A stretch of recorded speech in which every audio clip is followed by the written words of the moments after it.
咁啊嚟緊就農曆新年嗱，之前就已經要求啲地產商唔該你啊，新年之前出糧啦，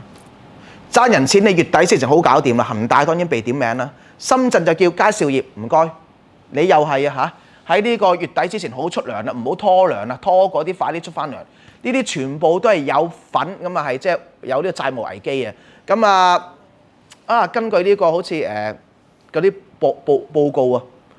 就話喺上年有債務危機嘅係佔咗大約係最少9個咁嘅大地產商，佔咗佢哋大約係1/10，哇係1/10。佢話嚟緊今年可能仲多幾個，喂1/10係好多啦，即係嗰啲即係佔咗哇。然後你會見到嘅就係譬如喺世貿啦，都俾3大評級機構其中2個將佢評級，即係世貿呢個房地產啊，又係降級。咁啊恒大嗱咁啊，之前喺海南啊、喺四川啊，都已經有啲地皮被收回啦。咁啊，雖然恒大就自己好多人可以復工啦，不過咁啊，由賣自己嗰啲私人飛機，賣埋字畫古董，甚至將到香港啲豪宅要抵押，喺美國加州豪宅又要放售，咁啊去到連深圳嘅總部，都唔要啦，唔租啦。咁啊，之前都傳到個消息嘅，就已經深圳嘅總部咧喺依家唔租，已經係即係冇晒人噶啦，全部擺晒去廣州或者另外深圳一間嘅好細嘅佢辦公樓。話要慳幾多錢咧？之前話慳6000萬，連6000萬其實對於一個地產商好少錢啦，都要慳。就恒大真係水深火熱噶啦，甚至話佢好似海航咁樣債務重組都未必可以做到啊！咁啊，連香港佢爭中原地產，哇爭嗰啲咁嘅即係物業代理過億嘅都俾人追緊你啦。咁甚至人哋都可能會申請你清盤啦，即係施永青都話有機會會係咁樣做啦。你見到恒大依家嗰啲咁嘅問題，債務危機，地產商違約嘅係會繼續延續到今年。嗱 IMF 都已經講新興市場今年大家都要小心啲，美國嚟緊會加息噶啦。如果加息嘅步伐密過快過預期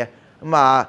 熱錢會少咗，咁啊對於你哋嗰啲即係外資啊，即係新興市場啊，對於你啲股票市場啊，你哋都要留意下喎嚇。咁再加埋譬如喺中國嘅經濟，大摩、瑞銀都唔係咁睇好嘅，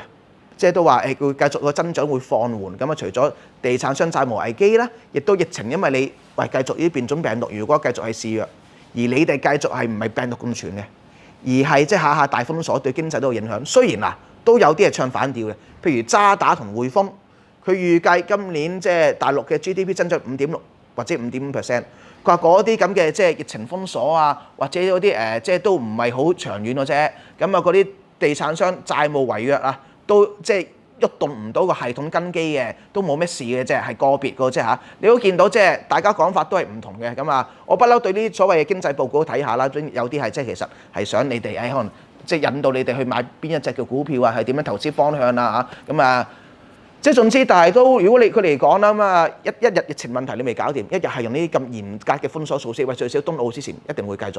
甚至東奧之後仲有杭州亞運，會唔會延續到去9月咧嚇？呢啲咁嘅即係佢措施，依家又話啲變種病毒，雖然其實你問我哋話呢隻變種病毒嘅病徵對比之前嗰啲，爭好遠咯，唔係肺部啲問題咯，係因為打乞嗤啊，嗰啲咩發燒啊、喉嚨痛啊、肌肉痛，即係同感冒差唔多，識唔識咁煞有介事咧嚇？最開心係啲藥廠啦嚇，我又發明啲新疫苗啦，有大把錢可以賺，即係需唔需要即係話咁樣煞有介事？即係對於即係譬如話，喂依家啲人好質疑喎，有時打咗疫苗即係副作用，即係面癱啊、中風啊，甚至有啲會死啦嚇。雖然比例係好細。同埋你哋依家呢隻 Omicron 嘅變種病毒嗰隻嘅即係重症死亡，喂嗰個大家比落係點咧？即係你除咗要公佈啲數字，係咪公佈為重症唔死亡咧？入院嘅數字有幾多係因為重症而入院，定係本身嗰人有其他病入醫院，而佢即係陽性反應咁解啫？紐約其實係一半以下咧，係因為真係重症而需要入院。即係呢啲數字唔該你公佈，同埋啲人自己去考慮咯。喂，有時會唔會係變咗連打疫苗之後你有機會中嘅副作用啊、心肌炎、心包炎啊、佢等等面癱中風，仲嚴重過呢一隻疫情嘅症狀咧嚇？呢樣即係大家都要睇。但係一日呢隻疫情，喂大家覺得仲話有新嘅病毒嚟 Delta 溝對 Omicron咯嚇，又唔知點咯嚇。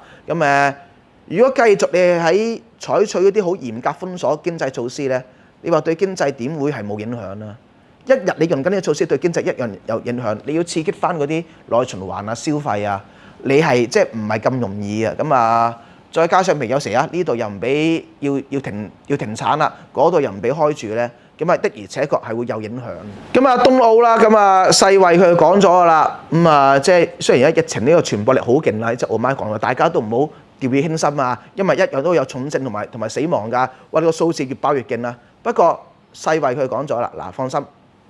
冬奧唔受影響嘅。啊呢個世衛好犀利喎，即係呢個疫情咧，一見到外北京咧啲病毒啊，見到要搞呢個奧運會啊，所以佢唔會喺北京搞㗎啦，啊，即係唔會喺北京搞事啲病毒啊，即係病毒原來有眼嘅，世衛都係咁款，即係同香港政府覺得啲病毒咧6點之前就係休息，6點之後先會起身去周圍走嘅。咁啊，暫時冬奧睇到款就應該就會即係搞落去啦，咁啊，即係你始終即係講真，夏季奧運會同冬季奧運會係兩回事，即係國際嗰個焦點。咁啊，即係所以可能佢對於呢方面個即係要求冇咁高啦。第二，你國際奧委會啊，最緊要順順利利啊，嗰啲咁嘅廣告出現到，啲賽事可以繼續，啲運動員咧佢會比賽，咁啊啲廣告即係贊助商啲廣告可以傳播俾唔同國家收看嘅即係觀眾，就係咁嘅啫。咁啊，基本上今次暫時就睇唔到。暫時睇唔到話會有咩好大機會就呢個冬奧要延期，即係上次日本東京奧運佢就要啦。今次你睇世衛同國際奧委會講法就應該唔會。咁啊彭京堂咁啊嚟做香港解放軍啦，咁啊即係做呢個即係香港解放軍司令員，咁啊駐港嘅司令員，咁啊佢又做過新疆武警佢出身。咁啊，大家咦會唔會將新疆嗰度反抗嗰度搬嚟香港咧？嗱，呢件其實解放軍同警方即係喺反抗嗰啲，其實都有交流咯。咁啊，好明顯喺呢方面佢想發展啦，係防止19年呢啲事再次發生。如果再發生，係點樣迅速去處理？呢個第一。第二，要睇埋國際形勢。依家話喺台海方面啦，都越嚟越即係緊張啦。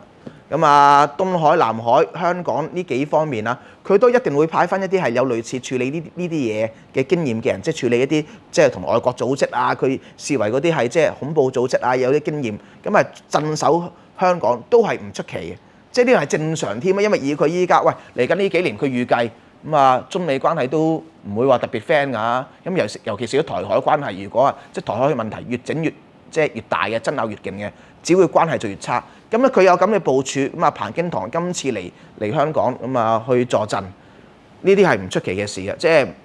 即係亦都話，即係你冇可能會覺得突然間喺香港會放到好遠噶嘛？有埋國安法選舉都咁咯，然後區議會又話遲啲都唔知嗰個比例會係點咧，即係委任啊、直選啊，佢呢啲咁啊，你都見到即係呢啲係逐步係即係用嚴格嘅方式係收緊。